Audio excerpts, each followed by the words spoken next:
In this example, we're going to have to round the answer, or what we call the quotient, to the 10th spot, because it's going to keep on going. So let's go ahead and divide and show that. 3 goes into 6 2 times, because 3 times 2 gives me 6.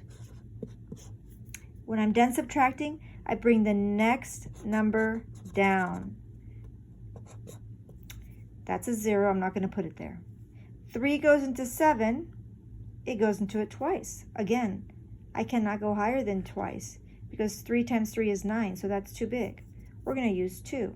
2 times 3 is 6. I subtract. When I'm done subtracting, I bring the next number down. I'm going to go 3 goes into 14. 3 times 3 is 9. 3 times 4 is 12, and 3 times 5 is 15. I'm going to use 4 because 5 is too big. We subtract, we get a 2. You would keep on going, but the instruction says round to the 10th spot. So I could keep going, but it won't matter because I have to round to that number, that 2. So go ahead and write that down.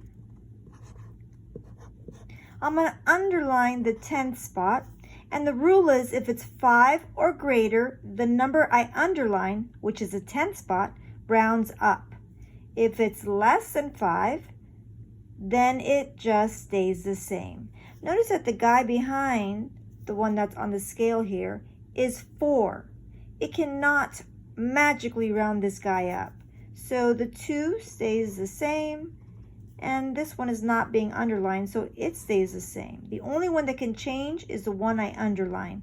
And for this situation, it's not 5, so we cannot round it up.